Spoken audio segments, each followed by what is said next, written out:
एक ऐसा व्यक्ति जिसका नाम है याकूब, इंग्लिश में उसको कहते हैं जेम्स, इसने यीशु के प्रति एक ऐसी पुस्तक लिखी जिसमें 5 चैप्टर है, टोटल 5 चैप्टर्स। इस व्यक्ति की जो पुस्तक है, जिसको याकूब की पुस्तक भी कहते हैं, द बुक ऑफ जेम्स भी कहते हैं, बाइबल के अंदर, बहुत ध्यान से सुनना, मजे की बात बताने जा रहा हूं, शॉकिंग न्यूज है ये, कि टोटल न्यू टेस्टमेंट का ये पहला पुस्तक है। वाव तो जिसके चलते लिखा है the first book of new testament. और कब लिखी आप ये भी देख लीजिएगा, AD 44 to 49, पहली सदी के 44 से 49 या जो भी है।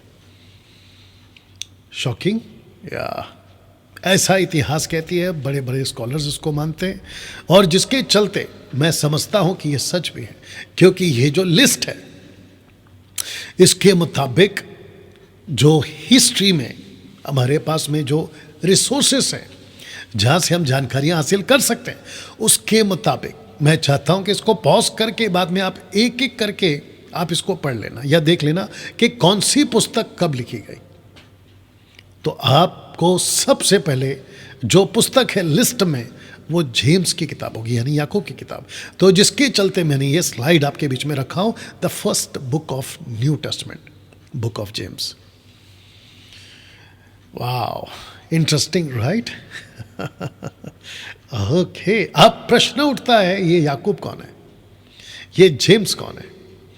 आपके बीच चित्र रखने जा रहा हूं, और मैं चाहता हूं कि आप बड़े ध्यान से आज की पुस्तक की इंट्रोडक्शन, जो शुरुआत में जो परिचय जिसको कहते हैं ना, उसको आपको समझना होगा, ताकि बाकी बातें आप भी समझ पाओगे कि व्यक्ति कौन है। इस व्यक्ति का नाम है याकूब, यानी कि जेम्स, और साथ ही साथ लिखा है कौन था याकूब, क्वेश्चन मार्क। गेट रेडी, ये यीशु का, प्रभु यीशु का भाई था।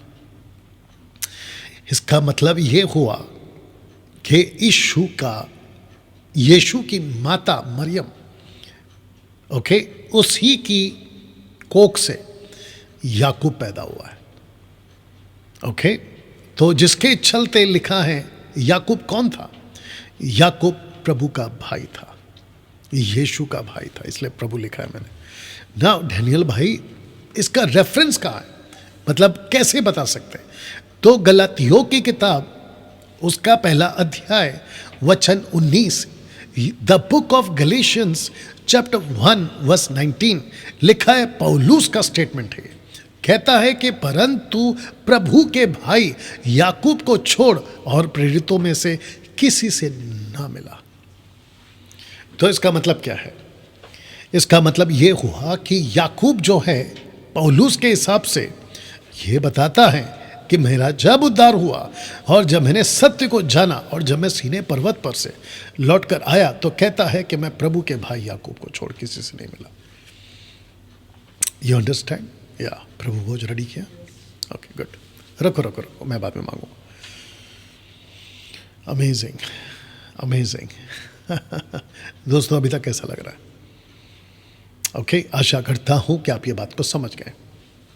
इस व्यक्ति को, जिसको हिंदी में कहते हैं याकूब, इंग्लिश में कहते हैं जेम्स, इसका हिब्रू नेम है याकोव, और इसका ग्रीक नेम है इकोबोस। ओके, ये इसका प्रोनाउंसिएशन ऐसा कुछ होगा ना। मैं चाहता हूं कि इस व्यक्ति की एक इंटरेस्टिंग पार्ट आपके बीच में रखूं। लिखा है कि 20 साल तक कलीसिया का खंबा था याकूब, 20 साल तक।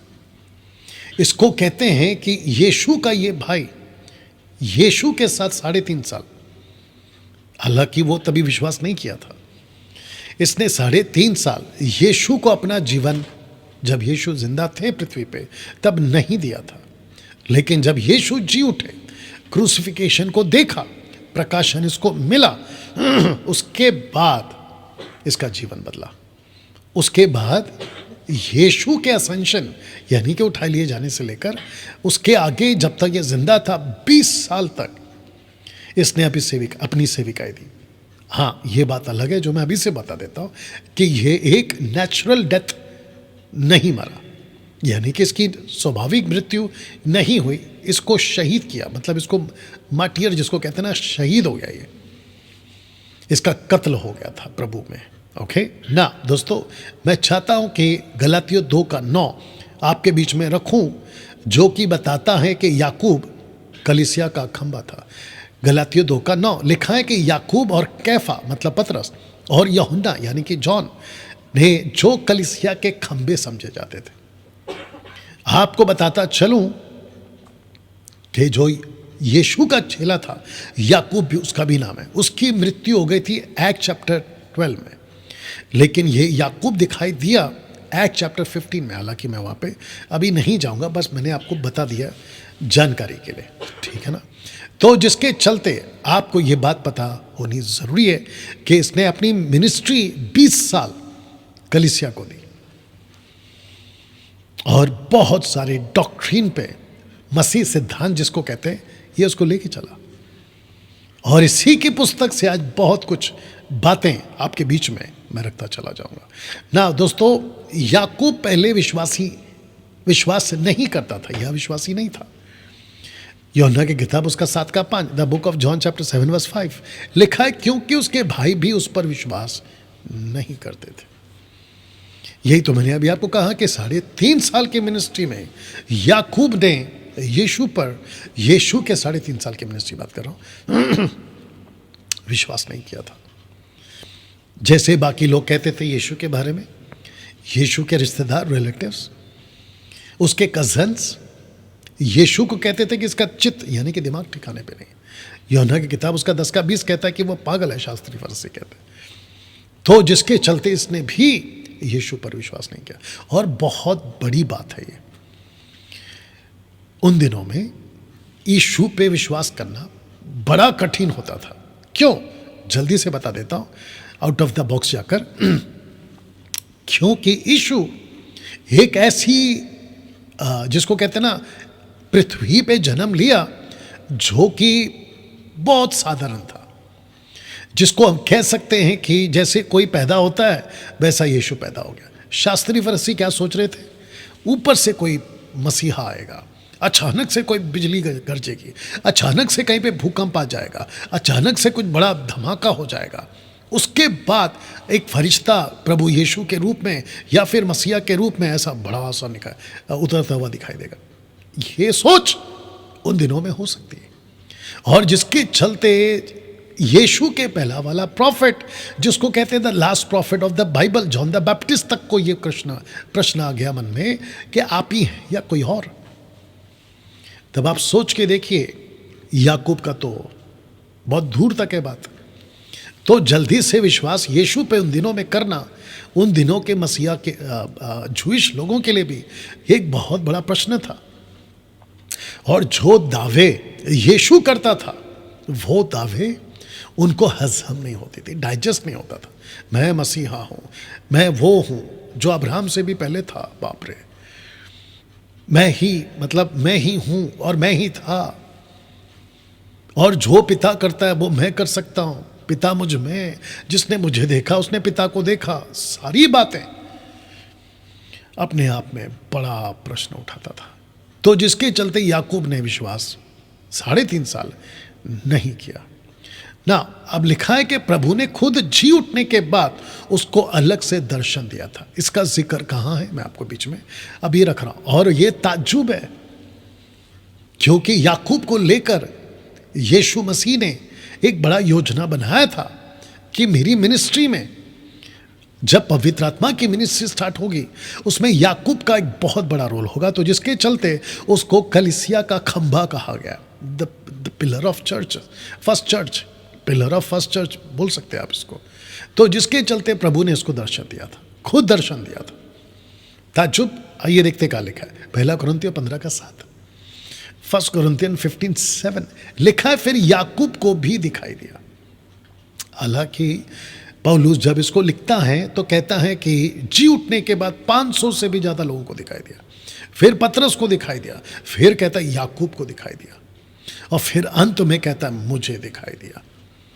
अब आप सोच के देखिए कि यीशु का अलग से याकूब को दर्शन देना, याकूब से बात करना और याकूब को समझाना अपने आप में एक बहुत बड़ा महत्व था। और सबसे ज्यादा महत्व एक चीज का आता है और वो आता है प्रार्थना का। आप नहीं सुने तो रिपीट कर दूं, प्रार्थना का। यीशु चाहता था कि याकूब के द्वारा, जो उसका भाई है ना, वो एक चीज को मसीह की देह में बड़े जोरों से सिखाए और वो है प्रार्थना। मैं रखूंगा इसको। तो जिसके चलते दोस्तों इसका निकनेम ये होता था कैमल्स या कैमल नीज, ऊंट के घुटने या ऊंट का घुटना। अब आप ये चित्र को देखो, और ऐसा हिस्ट्री में जितने भी स्कॉलर्स हैं इस बात को मानते हैं, जिसको कहते हैं ना फादर्स ऑफ चर्चेस, और जो पहले के चर्च फादर्स थे ये मानते हैं, लिखा है कि याकूब प्रार्थना वाला सेवक था। तो जिसके चलते उसके जो घुटने हैं ना वो ऐसे हो गए थे। मैंने जो अभी आपको चित्र दिखाया, उसके घुटने मोटे मोटे हो गए थे, उसकी जो हड्डी है ना वो ऐसा फैल गई थी, चपटी हो गई थी, जैसे आप यहाँ पे देख रहे हैं। ये बहुत प्रार्थना करता था, और जिसके चलते मैं समझता हूं कि जिसको हम कहते हैं ना कि टोटल 16 प्रॉफिट्स में से एक ऐसा प्रॉफिट, जो 4 मेजर प्रॉफिट्स हैं उसमें से एक प्रॉफिट है, उसका नाम है यर्मिया। उसका भी जीवन प्रार्थना का और आंसुओं का। अब प्रश्न उठता है कि याकूब को यह नाम क्यों? क्योंकि याकूब अपनी पत्री में, जो कि आप देखोगे आगे, याकूब अपनी पत्री में प्रार्थना का जिक्र करता है।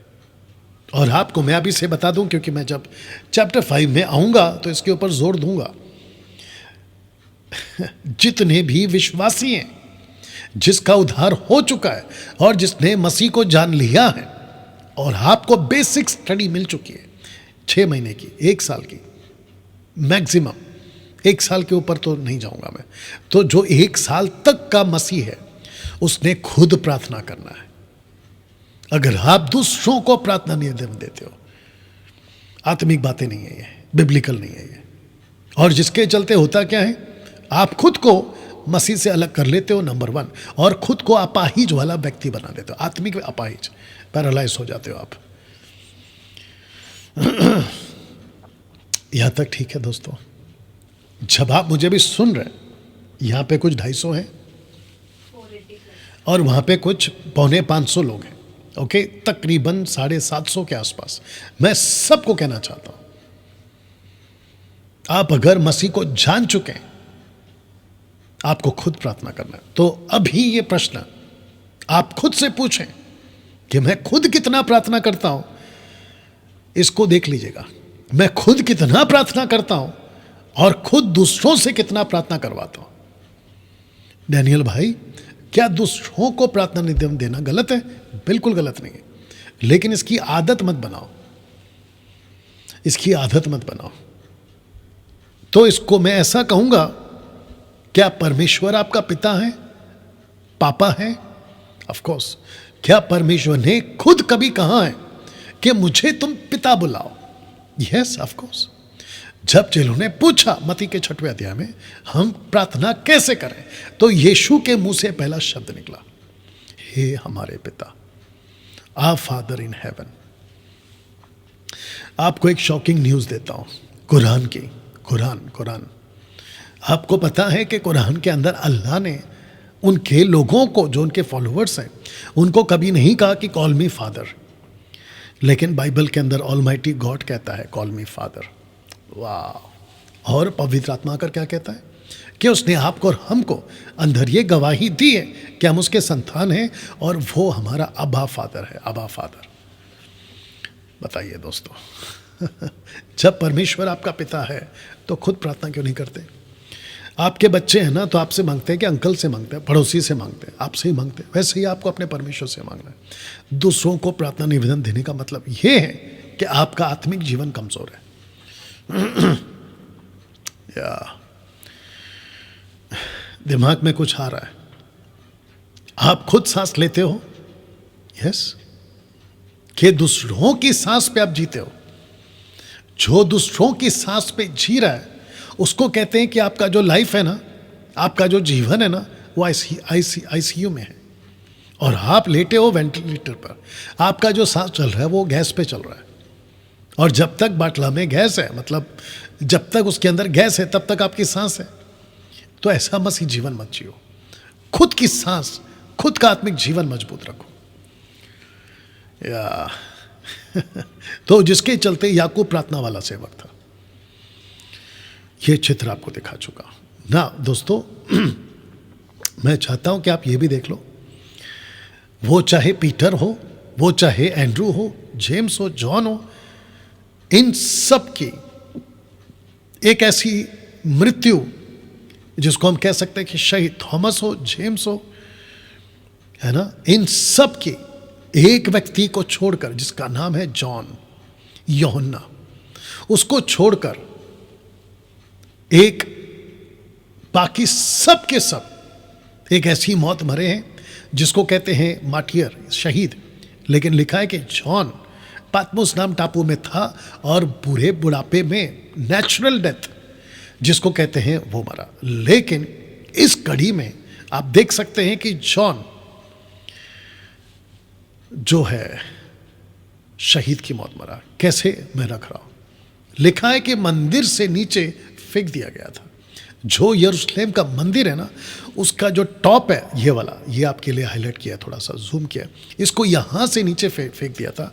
तो जिसके चलते लिखा है कि जेम्स ब्रैकेट में the half brother of Jesus thrown some 100 feet off a wall, he survived the fall. मतलब ऊपर से जब फेंका तो वो बच गया। After he repeatedly refused to deny his faith in Jesus, he was beaten him to be death.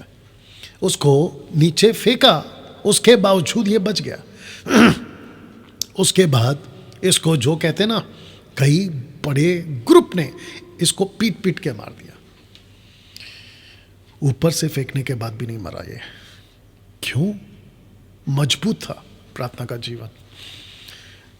तो जिसके चलते इस लिस्ट के मुताबिक सिर्फ जॉन को छोड़ बाकी सब की भयंकर मौत हुई है। तो इसको रखकर, जो खास करके मिनिस्ट्री में, जो सेवा में है, मैं आपको इनकरेज करना चाहता हूं कि यीशु के पीछे चलना साधारण बात नहीं है। अगर आप यीशु के लिए सताए जाते हो, ज़्यादा परेशान मत होइए। अगर यीशु की वजह से आपको मार पड़ रही है, खुश रहो। लूका की किताब, अगर मैं गलत नहीं हूं, उसका 6वां अध्याय 22, 23, 24 में लिखा है कि जब लोग तुम्हें सताएं, तुम्हें मारें, तो लिखा है आनंद से उछलना, जंप करना, खुशी से। ऐसा क्यों? क्योंकि यीशु कहते हैं, क्योंकि जब तुमको कोई सताता है तो तुम लोगों के लिए स्वर्ग में जब परमेश्वर रिवॉर्ड देगा, बहुत बड़ा रिवॉर्ड है। मैं देखता हूँ आजकल फेसबुक पर, यूट्यूब पर, कहीं सताव के चलते लोगों को जो है उनकी वीडियो सामने आती है, दिल्ली से, एमपी से, है ना, अलग अलग जगह से, और अदर कंट्रीज में तो बेड़ा गर्क है, बहुत परेशानी। तो उन जगह की जब वीडियोस को देखता हूँ, और ख़ास करके जब आप देखते हैं, तो पैनिक नहीं होना है। पैनिक समझते हैं, परेशान नहीं होना है, शांत रहना। और साथ ही साथ जिनके साथ बीत रहा, जैसे कि नॉर्थ ईस्ट में, मणिपुर में, ठीक है ना, बहुत सताव है मसीहों के लिए। ओके, तो ऐसे वक्त में आपको एक अलग इमेज नहीं बनाना, ये क्या हो रहा है, ये क्या हो रहा है, पहले से लिखित है। यीशु साफ कहते हैं कि मुझ गीले को नहीं छोड़ा तो तुम सूखे के साथ क्या करेंगे, मुझे नहीं छोड़ा तो तुम्हारे को भी नहीं छोड़ेंगे। ये बात यीशु बता चुके हैं। बल्कि मैं उन सबको इनकरेज करता हूँ जिनको सताव सहना पड़ा, किसी भी वजह से, किसी भी एंगल में और किसी भी रूप में, खुश रहो और परमेश्वर को धन्यवाद दो। और जिसके चलते याकूब समझ चुका था कि मसीह जीवन आसान नहीं होने वाला, तो ये व्यक्ति प्रार्थना में था और ये खूब प्रार्थना करता था, खुद भी प्रार्थना करता था और खास करके उन लोगों के लिए प्रार्थना करता था जो मिनिस्ट्री में है, मिशन में है। या इसी बात को आगे भी देखेंगे जब 5वां अध्याय आएगा। तो दोस्तों, मंदिर के ऊपर से, जिसको यीशु को भी लेकर गए थे, कंगूरे पे खड़ा किया था, अगर आपको याद होगा, मत्ती 4, लूका 4 में, यहाँ से उसको नीचे फेंक दिया था। या ये तो अभी अच्छा खासा आपको दिख रहा है कि है ना, वेल सेटल्ड सिटी है, लेकिन उस टाइम पे ऐसा नहीं था। लेकिन ऊंचाई पे लेकर जाकर उसको जो है फेंक दिया गया था, लेकिन उसके बावजूद ये नहीं मरा, ये जिंदा था। लेकिन भीड़ ने इसको जो है पीट पीट कर मार दिया। ओके, अब बात करते हैं दोस्तों इस चित्र की, और मैं यहाँ से आपको कुछ समझाना चाहता हूँ। ओके, तो एक्ट चैप्टर 1 वर्स 14 लिखा है कि ये सब कई स्त्रियों यीशु की माता मरियम और उसके भाइयों के साथ एक चित होकर प्रार्थना में लगे रहे, और उसके बीच में याकूब था। लिखा है 120 में ये भी था, 120 में ये भी था। याद रखो, पवित्र आत्मा जब उतरा तो 120 पे उतरा, 120 पे उतरा, 12 पे नहीं, 120 पे उतरा। तो जिसके चलते याकूब को उस दिन ये रेवलेशन, ये प्रकाशन, मसीह के साथ आगे बढ़ने का जज्बा पवित्र आत्मा ने याकूब को भी दिया। तो याकूब ने सभी कलीसियाओं को 12 तरह के सुधार के आदेश दिए थे, टोटल 12 तरह के सुधार के आशीष, ठीक है ना। 5 किताब में आपको ये मिल जाएगा। तो सबसे पहला, नाना प्रकार की परीक्षाओं में स्थिर रहने की सलाह या सुधार। दूसरा, बुद्धि को मांगते रहो, घटी है तो मांगते रहो, इसका सुधार। पाप की अभिलाषाओं से बच के रहो, इसका सुधार या करेक्शन या सलाह। चौथा, पक्षपाती की सभा ना चलाएं, पक्षपाती की सभा ना चलाएं। चैप्टर 2 में जब आएंगे तो आपको सिखाएंगे। 5वां, विश्वास और कर्म दोनों करें। कौन सा कर्म? सैल्वेशन के लिए कर्म नहीं करना है, लेकिन जिसको कहते हैं ना इंग्लिश में चैरिटी करना। मत्ती का 5वां अध्याय, माफ करना, मत्ती का 25वां अध्याय आपको याद है। यीशु कहता है मैं भूखा था, मैं प्यासा था, मैं जेल में था, मैं बीमार था, और सब कुछ जो तुमने किया, वो कहते हैं धर्मी लोग कहते हैं राइट साइड वाले, हमने कब किया आपके साथ? कहता है जिसने मेरे लोगों के साथ किया उसने मेरे साथ किया। तो मैं चाहता हूं कि चैरिटी मतलब आपको कभी भी कोई भी गरीब दिखता है उसकी सहायता करो, उसको कहते हैं कर्म, यानी कि अच्छे कार्य। विश्वासी हो तो कोई अगर गरीब है उसकी मदद करो, उसको कहता है। 6वां, लिखा है कि जुबान पर लगाम दिया करो, इसकी सुधार उसने कराई थी। 7वां, लिखा है कि ऊपरी ज्ञान रखें ना कि संसारी ज्ञान। 8वां, सुख विलासों से भागें। 9वां, किसी को बदनाम ना करें। 10वां, धनवान को चेतावनी दिया करो। ये चेतावनी देता था जो धनवान थे ना, रिच लोग, उनको वार्न करता था कि पैसे के पीछे मत भागो, प्रभु के पीछे भागो। 11वां, प्रार्थना का जीवन रखो। 12वां, सत्य से जो भटक जाए उनको फेर लाओ, मतलब उनको लौटा के ले आओ, प्रभु में लौटा के लेके आओ। तो दोस्तों वापस पीछे जा रहा हूँ, और ये 12 पॉइंट्स जिसको कहते हैं कि याकूब ने कलीसिया को सुधारा था। अब ये कौन है आपको वापस याद दिला दो, ये कलीसिया का पिलर है या पिलर था, और इसी ने परमेश्वर की आत्मा की अगुवाई से अपनी 5 चैप्टर की एक पुस्तक में ये 5 सुधार और ये 5 माफ करना, ये 6 सुधार और ये 6 सुधार अपने उस वक्त के मिनिस्ट्री में लोगों को दिया। वाह, याकूब की किताब आप पढ़ चुके हैं, लेकिन कभी ऐसा पढ़ा या ऐसा पढ़ा? मौका प्रभु दे रहा है आपको सीखने के लिए ना। दोस्तों जैसे मैंने आपसे कहा आज एक ही चैप्टर होगा, तो उसकी शुरुआत मैं यहां से कर रहा हूं। तो लिखा है कि याकूब की पहली अध्याय, फर्स्ट चैप्टर, वचन 1 को पढ़ने जा रहा हूं। परमेश्वर के और प्रभु यीशु मसीह के दास याकूब की ओर से उन 12 गोत्रों को जो तितर बितर होकर रहते हैं नमस्कार पहुंचे। अब आप इंटरेस्टिंग पार्ट देख लो, यहां पे कहता है, जिसको मैंने लाल से स्पॉट किया है, कहता है प्रभु यीशु मसीह के दास याकूब की ओर से, जबकि ये खुद का परिचय ऐसे दे सकता था कि मैं यीशु का घर में पैदा हुआ, उसकी जो मम्मी है वो मेरी मम्मी है और हम दोनों आपस में भाई हैं, ऐसा वो परिचय दे सकता था, लेकिन उसने नहीं दिया। आपको पता है क्यों?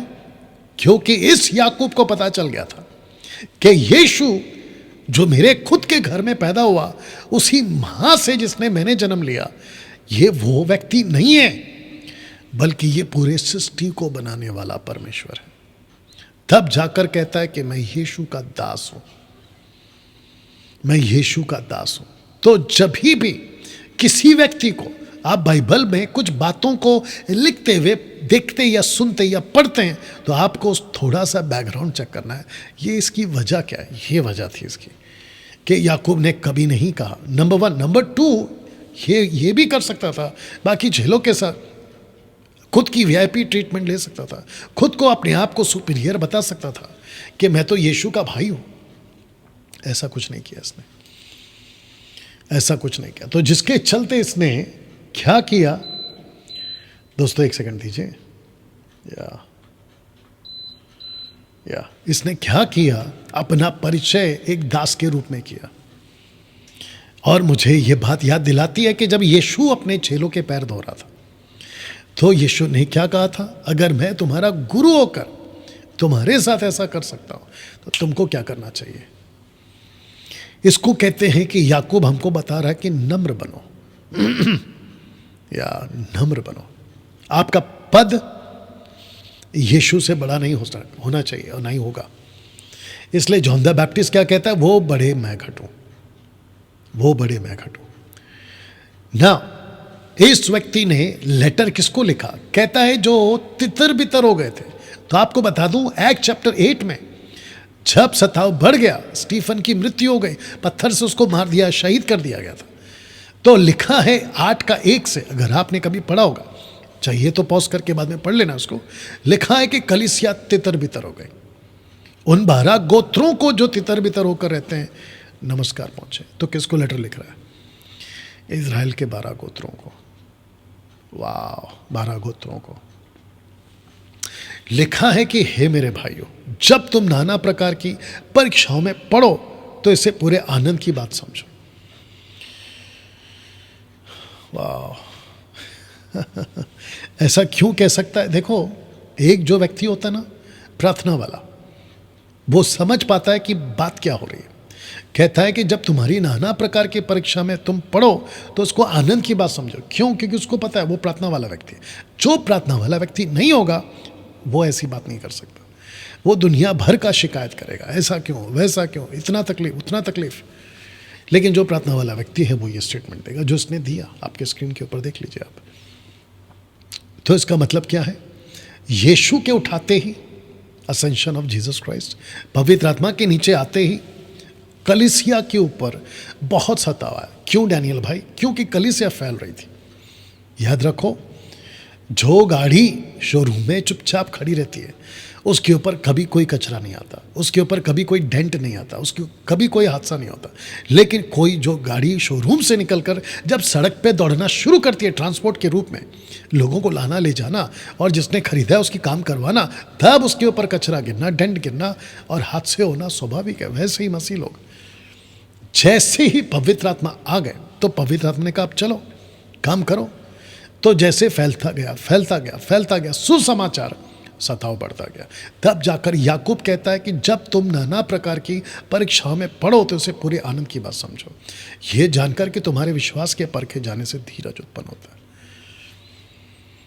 वाह, आपके विश्वास के परखे जाने से फेथ में कितने हो ये पता चलता है, मजबूती कितनी है ये पता चलता है। और साथ ही साथ जब सताव सहते हो आप और सह सह कर आप मजबूत हो जाते हो तो आपके अंदर आता है पेशेंस, धीरज।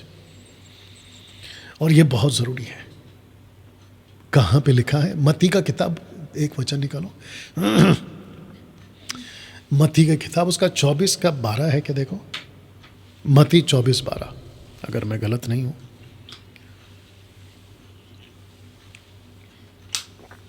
जी, मत्ती 24:12 पढ़ो। अधर्म के बढ़ने से बहुतों का प्रेम ठंडा पड़ जाएगा, हाँ, परंतु जो अंत तक धीरज धरे रहेगा उसी का उद्धार होगा। ओके, तो इसको कहते हैं वचन 12, राइट? वाह, जो अंत तक धीरज रखेगा उसी का उद्धार होगा। तो लिखा है कि जब तुम्हारे विश्वास की परख हो तो इससे क्या पैदा होता है? धीरज पैदा होता है।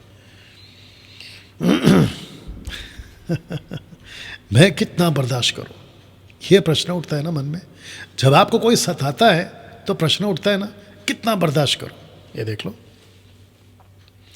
लिखा है कि अंत के दिनों में जब अधर्म बढ़ेगा, बहुतों का प्रेम ठंडा हो जाएगा। क्यों? क्योंकि वो धीरज नहीं रख सके, गिव अप कर दिए, गिव अप कर दिए।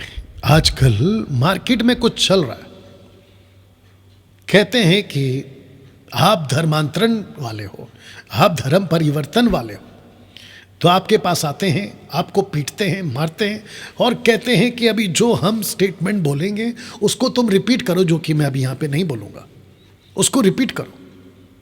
और ऐसे टाइम पे क्योंकि मार पड़ रही है, आप डर जाते हैं। मत डरो। यीशु क्या कहते हैं पता है? रेफरेंस याद नहीं आ रहा है। यीशु कहते हैं कि उससे मत डरो जो तुम्हारे शरीर को मार सकता है, बल्कि उससे डरो जो आत्मा और शरीर दोनों को नरक में डाल सकता है।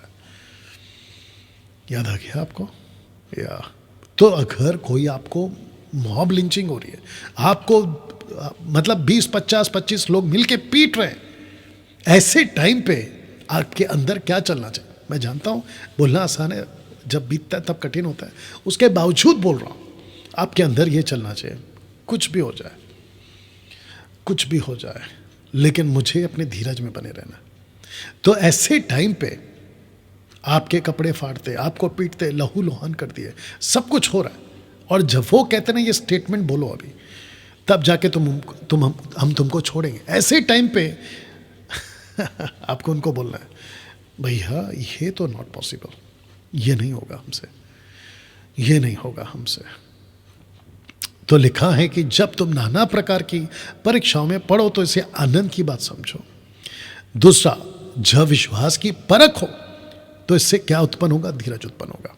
वचन 4, पर धीरज को अपना पूरा काम करने दो कि तुम पूरे सिद्ध हो जाओ और तुम में किसी बात की घटी ना रहे।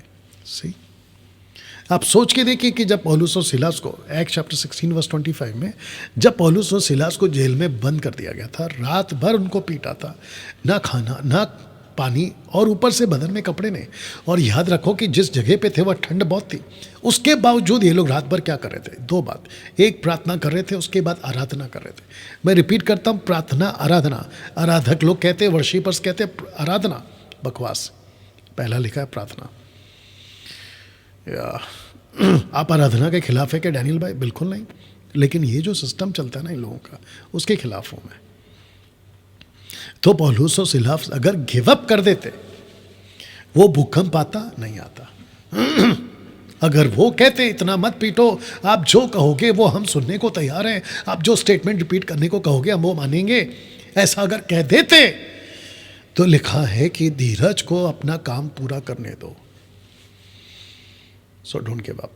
ओके ना। वचन 5 लिखा है, पर यदि तुम में से किसी को बुद्धि की घटी हो तो परमेश्वर से मांगो, जो बिना उलाहना दिए सबको उदारता से देता है, उसको भी दी जाएगी, उसको दी जाएगी। कौन सी बुद्धि? इस कॉन्सेप्ट में आपको बुद्धि चाहिए। आपको पता है, एक काम करो, लूका 12:12 पढ़ो। इसको पढ़ते हैं दोस्तों, लूका 12:12, लूक 12:12। मैं आपको बताता हूँ कि बात क्या हो रही है यहाँ पे, और जितने देख रहे हैं खूब शेयर करिए, वॉच पार्टी करिए जी। क्योंकि पवित्र आत्मा उसी घड़ी तुम्हें सिखा देगा कि क्या कहना चाहिए। तो आपको क्या कहना चाहिए? पवित्र आत्मा आपको उसी वक्त, कब? कॉन्टेक्स्ट में लिखा है कि जब तुम पकड़े जाओ। वचन 10-11 अगर पढ़ोगे ना, तो लिखा है कि जब तुमको भीड़ पकड़ ले, जब तुमको शास्त्री फरीसी पकड़ ले, जब तुम्हारे ऊपर आलोचना वाला लोग आकर तुमको सताना शुरू करें, ऐसे टाइम पे क्या बोलना है, तुम पहले से तैयार नहीं रहना, लेकिन उसी घड़ी पवित्र आत्मा तुम्हें बताएगा। तो जिसको कहते हैं कि बुद्धि मांगे, जिसे बुद्धि की घटी हो, तो ऐसे टाइम पे क्या चाहिए? आपको बुद्धि चाहिए। अपना दिमाग नहीं लगाना, जो शरीर कहता है ना वो नहीं लगाना, संस्था क्या सिखाती है वो नहीं करना। इंटरेस्टिंग, ऑफ कोर्स लिखा है, यदि तुम में से किसी को बुद्धि की घटी हो तो परमेश्वर से मांगो, जो बिना उलाहना दिए, उलाहना का मतलब है बिना डांटे, सबको देता है, और वो भी उदारता से देता है। इसको कहते हैं कि आपको एजुकेट बना देता है पवित्र आत्मा, आपको हाईली एजुकेट बना देता है, आपको मजबूत कर देता है। कौन? पवित्र आत्मा। वचन 6 लिखा है, पर विश्वास से मांगे, कुछ संदेह ना करे, क्योंकि संदेह करने वाला समंदर के लहर के समान है, जो हवा से बहती और उछलती है। तो जो प्रार्थना कर रहा है उसको विश्वास से मांगना है कि प्रभु ठीक है, मैं वेट करता हूँ, मिलेगा मिलेगा मिलेगा। विश्वास से मांगने का मतलब है धीरज रखना, जो पहले ऊपर से आपको ये वाला यहाँ से बताते आया। ओके ना, इसको पढ़ते हैं। ऐसा मनुष्य ये ना समझे कि मुझे प्रभु से कुछ मिलेगा। किसको? जो विश्वास से नहीं मांगता। देखिए, ये जो ऊपर शब्द लिखे ना, समंदर के लहर के समान है। आपको पता है लहर का, समंदर का लहर का ये एग्जाम्पल क्यों दे रहा है? क्योंकि आप जब भी एग्जाम्पल जिसको मैं भी रखने जा रहा हूँ, आप जब समंदर की लहरों को देखो तो बहुत दूर से ऐसा लगता है कि पूरा शहर डुबा देगा। जब दूर से आता है ना, आप देखते हो अरे अभी तो बड़ा तूफान आ गया या बड़ी लहर है, लेकिन वही लहर नज़दीक आते आते आते आते शांत हो जाती है। तो कुछ क्रिश्चियंस या क्राइस्ट फॉलोअर्स यीशु के पीछे जब चलते हैं तो ऐसी हल्ला करते हैं कि बस चीर दूंगा, फाड़ दूंगा, यीशु के नाम का झंडा गाड़ दूंगा, ऐसे वाले। लेकिन जब सताव आता है शांत हो जाते हैं। ऐसे मसीह नहीं बनना है आपको, जिसके चलते लिखा बुद्धिमान। बुद्धिमान वचन 8, वह व्यक्ति दुचिता है। दुचिता का मतलब डबल माइंडेड, उसके दो मन है। ऐसा व्यक्ति दुचिता और अपनी सारी बातों में चंचल है। आपने कुछ मसीहों को देखा होगा, सिस्टर्स एंड ब्रदर्स को, लड़का लड़की को, बहुत भावुक टाइप हो जाते हैं, बहुत भावुक टाइप हो जाते हैं। मैं आपको बताऊं, बहुत ध्यान से सुनना, मेरी बात आपको कितना पटेगी मुझे नहीं मालूम, आप इसको कितना एक्सेप्ट करोगे मुझे नहीं मालूम, लेकिन मैं बोलूँगा, मसीह लोगों को कभी भी भावना में बहकर मसीह जीवन नहीं जीना है। जिसको कह सकते हैं हम लोग कि इमोशनल होकर आपको अपना मसीह जीवन नहीं जीना है। क्योंकि जो भावना में बहकर इमोशनली होकर अपना मसीह जीवन जीता है, उसके ऊपर कभी भरोसा नहीं कर सकते। पता है क्यों? कभी कुछ तो कभी कुछ। आपको एक टाइम पे जैसे आप रहते हो, बाकी सब टाइम पे वैसे ही रहना है, मजबूत रहना है। आपको भी पता है मैं क्या बात कर रहा हूँ। चर्चेस में ये भावुक लोग आपको बहुत मिल जाएंगे। एक संडे ऐसा नाचेंगे, एक संडे ऐसी आराधना करेंगे, एक संडे नाचना तो खैर वैसे भी मैं स्वीकार नहीं करता हूँ, एक संडे ये खूब प्रेज द लॉर्ड, हालेलुया, चीख चिल्लाना सब करेंगे। अगले संडे किसी चर्च के कोने में बैठकर अपना चुपचाप ऐसा बुद्ध बनकर बैठ जाएंगे। तो फिर उनको पूछेंगे भाई क्या हो गया, तब उनके मुंह से जो शब्द निकलता है, बाप रे, स्वीकार नहीं कर सकते। 31 तारीख के मसीह और 1 तारीख के मसीह। बोला क्यों? बोला 31 तारीख को पगार नहीं होता है, 1 तारीख को पगार होता है। तो जिस दिन सैलरी होती है उस दिन प्रभु महान है, और जिस दिन सैलरी नहीं हो उस दिन खत्म। You understand? तो जिसके चलते भावुक मसीह कभी नहीं जीना, भावना में बहकर। माफ करना, कैसा लग रहा है अभी तक? या दिमाग में कुछ आ रहा है? पतरस ऐसा था साहब, पतरस ऐसा, कभी ऐसा कभी वैसा, कभी ऐसा कभी वैसा, लेकिन जब उसके सर पे डंडे पड़े ना प्रभु के, सीधा हो गया। पौलुस जैसा। आप कुछ लोगों को देख सकते हैं, उनका लाइफ स्टाइल एक जैसा होना चाहिए, भावुक कभी नहीं होना चाहिए। एनीवे, वचन 9 लिखा है कि दीन भाई अपने ऊंचे पद पर घमंड करे। दीन भाई अपने ऊंचे पद पर घमंड करे मतलब रिजॉइस करे, इंग्लिश में आया। क्यों? ऊंचे पद पर घमंड करे। दीन भाई अपने ऊंचे पद पर घमंड करे, ऐसा क्यों?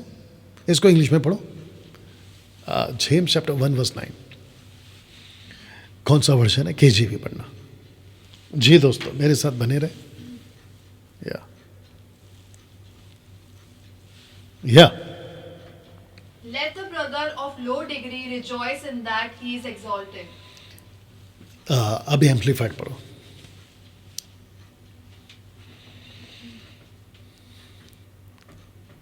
या और जितने बने हुए हैं खूब शेयर करें, वॉच पार्टी करें।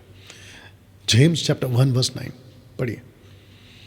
Let the brother in humble circumstances glory in his high position as a born again believer called to the true riches and to be an heir of God. वाह, मतलब एक ही है सबका। दीन भाई अपने ऊंचे पद पर घमंड करे। क्यों? मतलब खुशी मनाए। क्योंकि नंबर 1 वो दीन है, और बाइबल कहती है जो खुद को नीचे करेगा वो ऊंचा उठाया जाएगा, जो खुद को पीछे रखेगा उसको आगे बुलाया जाएगा। और क्योंकि वो दीन है, ऊंचे पद पे प्रभु ने उसको रखा है, इसलिए क्योंकि वो दीन है। तो कुछ लोग कहते हैं ना कि डैनियल भाई आप कभी कभी बात करते हुए घमंडी लगते हैं। अच्छा, लगता नहीं भाई, मैं करता हूं। इस वचन के मुताबिक तो मैं बोल ही सकता हूँ। यिर्मयाह 9:23 तो और भी बोल सकता हूँ, लेकिन फिलहाल इस पे बात करते हैं। लेकिन कहता है कि वो साथ ही साथ दीन भी है, दीन भी है, नीचे भी है वो। ओके ना, वचन 10 पे जाते हैं। लिखा है कि धनवान अपनी नीच दशा पर, क्योंकि वह घास के फूल की तरह जाता रहेगा। तो वचन 9 और वचन 10 का आप कनेक्शन देख लीजिएगा। जो दीन है वो ऊंचे पर होगा, लेकिन जो खुद को धनवान समझता है वो नीच दशा पर, क्योंकि वह घास के फूल की तरह जाता रहेगा। तो 9 और 10 को एक साथ पढ़ेंगे तो ऐसा आएगा, दीन भाई अपने ऊंचे पद का घमंड ना करे, माफ करना, दीन भाई अपने ऊंचे पद पर घमंड करे, धनवान अपनी नीच दशा पर। तो जो धनवान है उसको क्या करना है? उसको नीचे होना है, या क्योंकि वह घास के फूल की तरह जाता रहेगा। वचन 11, क्योंकि सूर्य उदय होते ही कड़ी धूप पड़ती है, घास को सुखा देती है, उसका फूल झड़ जाता है, उसकी शोभा जाती रहती है। इसी प्रकार धनवान भी अपने मार्ग पर चलते चलते धूल में मिल जाएगा। वाह! वो चाहे यीशु जी हो, वो चाहे पतरस हो, वो चाहे पौलुस हो और अभी याकूब, कभी भी इन्होंने धनवानों को प्रमोट नहीं किया। इन्होंने कभी भी पैसे वालों को प्रमोट नहीं किया। लेकिन आपको पता है आजकल के प्रॉस्पेरिटी प्रीचर्स, इनकी पूरी की पूरी ऐसा लगता है कि बाइबल ही अलग है, इनका यीशु भी अलग है, जो लूसीफर की ओर से आया हुआ होगा। क्योंकि बाइबल रिकॉर्ड करती है 2 कोरिन्थियन चैप्टर 11 वर्स 4, 2 तरह के सुसमाचार, 2 तरह के यीशु, 2 तरह की आत्मा, ये तो बाइबल ऑलरेडी बोल चुकी है। तो आजकल के जो प्रॉस्पेरिटी वाले हैं, ये ब्लेस करो, ब्लेसिंग आ रही है, आशीष आ रही है, इनके अलावा इनके पास में कुछ होता ही नहीं है।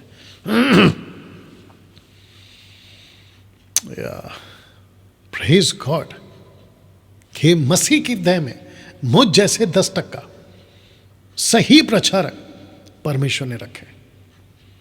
कुछ 2-3 टॉपिक, 2 से भी 3 से भी ज़्यादा हो जाएंगे, आजकल बहुत टॉप पे हैं, कुछ 10 सालों से। आशीष वाली टॉपिक, अभिषेक वाली टॉपिक। बोला अभिषेक बंधन तोड़ता है, किसने बोला आपको? अभिषेक बंधन नहीं तोड़ता है, यीशु बंधन तोड़ता है। यीशु बंधन तोड़ता है। और जिसके पास में यीशु है, अलग से अभिषेक का कोई बटन लेकर नहीं घूमना है उसको।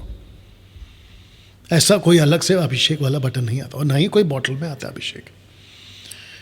ओल्ड टेस्टमेंट में ही अभिषेक चलता होगा, कॉन्सेप्ट अलग है, लेकिन हम न्यू कवरेंट के लोग हैं, हम अभिषेक के पीछे नहीं भागते। नया अभिषेक, पुराना अभिषेक, ताजा अभिषेक, ऐसा अभिषेक, वैसा अभिषेक, पतला अभिषेक, गाढ़ा अभिषेक, सब बकवास है। और मसीह के देह को कुछ लोग अभिषेक के नाम पे, आशीष के नाम पे, प्रोस्पेरिटी के नाम पे खूब उल्लू बना रहे।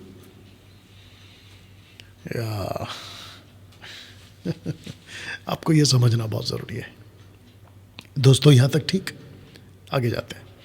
वचन 12 लिखा है कि धन्य है वह मनुष्य जो परीक्षा में स्थिर रहता है, क्योंकि वो खरा निकलकर जीवन का वो मुकुट पाएगा जिसकी प्रतिज्ञा प्रभु ने अपने प्रेम करने वालों को दी है।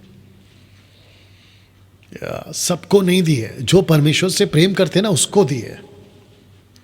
तो धन्य है वो मनुष्य जो परीक्षा में स्थिर रहता है।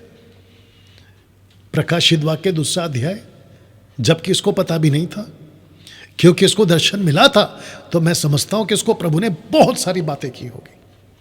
तो कहता है जो प्रकाशित वाक्य में चैप्टर 2 एंड चैप्टर 3 में 7 चर्चेस को कहता है कि जो परीक्षा में स्थिर रहेगा जीवन का मुकुट पाएगा। बताइए, सही वचन 13। जब किसी की परीक्षा हो तो वो ये ना कहे कि मेरी परीक्षा परमेश्वर की ओर से होती है। ये भी याद रखिएगा, क्योंकि ना तो बुरी बातों से परमेश्वर की परीक्षा हो सकती है, ना वह किसी की परीक्षा आप करता है, खुद नहीं करता। ये होता कैसे डैनियल भाई? वचन 14 लिखा है कि प्रत्येक व्यक्ति अपनी ही अभिलाषा में खिंचकर और फंसकर परीक्षा में पड़ता है। खुद की गलती से परमेश्वर नहीं लाता, ये खुद की गलती से है। तो जिसके चलते लिखा है कि फिर अभिलाषा गर्भवती होकर पाप को जनता है, और पाप जब बढ़ जाता है तो मृत्यु को उत्पन्न करता है। आपको याद है रोमियो 6:23 लिखा है कि पाप की मजदूरी तो मौत है। वाह, the wages of sin is death. पाप की मजदूरी मौत है। यही चीज को याकूब भी कह रहा है, सही। जबकि ये लेटर के बाद में पौलुस ने बोला, लेकिन ये पहले बोल चुका है। जब पाप बढ़ जाता है, गर्भवती बन जाता है, तो वो पैदा करता है, किसको पैदा करता है? मृत्यु को पैदा करता है। वचन 16 है, मेरे प्रिय भाइयों धोखा ना खाओ। किस चीज को रखकर बोला? क्योंकि हर एक अच्छा वरदान और हर एक उत्तम दान ऊपर से ही आता है और ज्योतियों के पिता की ओर से मिलता है, जिसमें ना तो कोई परिवर्तन हो सकता है और ना अदल बदल के कारण उस पर छाया पड़ती है। इसका मतलब है कि धोखा मत खाओ। आपके साथ जो बुरा हो रहा है उसमें परमेश्वर का हाथ नहीं है। आपके साथ जो हो रहा है उसमें परमेश्वर का हाथ नहीं है। वचन 18 उसने अपनी ही इच्छा से हमें सत्य के वचन के द्वारा उत्पन्न किया, ताकि हम उसकी सृष्टि की हुई वस्तुओं में से हर एक प्रकार के प्रथम फल हो। उसने अपनी इच्छा से सत्य वचन के द्वारा उत्पन्न किया, ताकि हम उसकी सृष्टि की हुई वस्तुओं में से एक प्रकार के प्रथम फल हो। वचन 19 हे मेरे प्रिय भाइयों, ये बात तुम जानते हो, इसलिए हर एक मनुष्य सुनने के लिए तत्पर और बोलने में धीरा और क्रोध में धीमा हो। वाह, मैंने कहीं पे पढ़ा था कि जब आदमी चढ़ता है तो झुकता है, जब आदमी उतरता है तो अकड़ता है। आपने कभी व्यक्ति को पहाड़ चढ़ते देखा है? वो झुककर चढ़ता है। इसको कहते कि जब कामयाबी मिलती है तो आप झुकते हो, लेकिन जब कामयाबी नहीं मिलती, आप नीचे उतर रहे होते हो। एक तो खुद नीचे जा रहे हो और ऊपर से अकड़ते हो। आदमी नीचे उतरते वक्त में अकड़कर चलता है, उतरता है, माफ करना, राइट और नो? तो लिखा है कि इसलिए हर एक मनुष्य सुनने के लिए तत्पर और बोलने में धीरा और क्रोध में धीमा हो। जितना चुप रहोगे उतना बेहतर है, जितना सोच के बोलोगे उतना बेहतर है। काम करने से पहले सोचना, काम करते वक्त सोचना बुद्धिमानी है, लेकिन सब कुछ होने के बाद सोचना मूर्खता है। वचन 20 क्योंकि मनुष्य का क्रोध परमेश्वर के धर्म का निर्वाह नहीं कर सकता। क्योंकि मनुष्य का क्रोध परमेश्वर के धर्म का निर्वाह नहीं कर सकता। दूसरे शब्दों में, जिसको बात बात पे गुस्सा आता है, जो बात बात पे छिड़ जाता है, जो बात बात पे अलग एंगल में आता है, वो परमेश्वर का काम नहीं कर सकता। वचन 21 इसीलिए सारी मलिनता भैर भाव की बढ़ती को दूर करके उस वचन को नम्रता से ग्रहण कर लो, जो हृदय में बोया गया और जो तुम्हारे प्राणों का उद्धार कर सकता है। तो वचन कहाँ पे बोया गया? आपके दिलों में। यही तो पौलुस, माफ करना, ऑफ कोर्स पौलुस ने भी बोला है, हिजकिय्याह कहता है कि वो अपनी बातें तुम्हारे दिलों में डालेगा। व्यवस्था यहां तक ठीक दोस्तों? अपनी सारी मलिनता बैर भाव वो सब कुछ को दूर करके वचन को नम्रता से ग्रहण कर लो। अभी जो मैं बात कर रहा हूं ना, आपको उसको ग्रहण करना है, दैट्स इट। और उसको अपने दिल में बो। कोलिशियंस चैप्टर 3:16 जितना हो सकता है पौलुस कहता है अपने अंदर वचन भरो, वचन भरो, वचन भरो। वचन 22 परंतु वचन पर चलने वाले बनो और केवल सुनने वाले ही नहीं, जो अपने आप को धोखा देते हैं। तो आपने सुना, आपका अगला काम क्या है? ओके, मैंने ये सुना है, मुझे बोला गया है वीडियो में प्रार्थना करो, तो आपने सुना और आप प्रार्थना करते हैं, उसको कहते हैं कि आप करने वाले भी हुए। लिसनर्स नहीं, डूवर्स, सुनते भी हैं और करते भी हैं। वचन 23 क्योंकि जो कोई वचन का सुनने वाला हो, उस पर चलने वाला ना हो, तो वह उस मनुष्य के समान है जो अपना स्वाभाविक मुंह दर्पण में देखता है, इसलिए कि वह अपने आप को देखकर चला जाता है और तुरंत भूल जाता है कि मैं कैसा था। वाह, इसको कहते हैं वचन को प्रैक्टिस में लाना। आपने सुना, आपने अगर प्रैक्टिस में नहीं लाया तो वो वचन आपका किसी काम का नहीं। इसको ऐसा भी बोल सकते हैं, आपने सुना, वचन को पढ़ा और उसको प्रैक्टिस में लाया तो वो वचन आपको काम आएगा, नहीं तो गई भैंस पानी में। 25, पर जो व्यक्ति स्वतंत्रता की सिद्ध व्यवस्था पर ध्यान करता रहता है वो अपने काम में इसलिए आशीष पाएगा कि सुनकर भूलता नहीं पर वैसा ही काम करता है। आशीष किसमें है दोस्तों? सुनने में नहीं, आशीष है करने में। ब्लेसिंग किसमें है? करने में। वचन 26, यदि कोई अपने आप को भक्त समझे, अपनी जीभ पर लगाम, जीभ जबान पर लगाम ना दे और अपने हृदय को धोखा दे, तो उसकी भक्ति व्यर्थ है। वाह! कोई अपने आप को भक्त समझे, भक्त का मतलब आप समझते हैं, मैं तो आत्मिक जन हूं, मैं तो प्रभु का दास हूं, दासी हूं, अलाना फलाना, लेकिन जीभ पर लगाम नहीं है, अनाप शनाप बोलते रहना, ऐसा व्यक्ति अपने आप को धोखा देता है और उसकी भक्ति बेकार है। ओके, इसको ऐसा कह सकते हैं कि आप घंटों प्रार्थना कर रहे हैं, 8-8 घंटा, 10-10 घंटा, वो 10-10, 8-8 घंटा की प्रार्थना अचानक से व्यर्थ कब हो जाती है? जब आपके जबान पे लगाम नहीं है। बोले मैं बड़ा वर्शिपर हूं, मैं खूब आराधना करता हूं, मैंने तो इतने किताबें लिखे, गाने लिखे, एल्बम बनाए। परमेश्वर बोलता है बेटा सब व्यर्थ है। क्यों? क्योंकि तुम्हारे जबान पे लगाम नहीं है। बताइए, मैं बड़ा पास्टर हूं, मैं बहुत बड़ा प्रीचर हूं, अलाना हूं, फलाना हूं, लेकिन जबान पे लगाम नहीं है, तुम्हारी भक्ति व्यर्थ है। वाह! अब इसको पढ़िए दोस्तों, ये वचन 27 है, इस चैप्टर का आखिरी वचन है। लिखा है कि हमारे परमेश्वर और पिता के निकट शुद्ध और निर्मल भक्ति यह है कि अनाथों और विधवाओं के क्लेश में उनकी सुधि ले अपने आप को संसार से निष्कलंक रखे। तो देखो यहाँ पे बोलना क्या चाह रहा है, कहता है कि सबसे पहले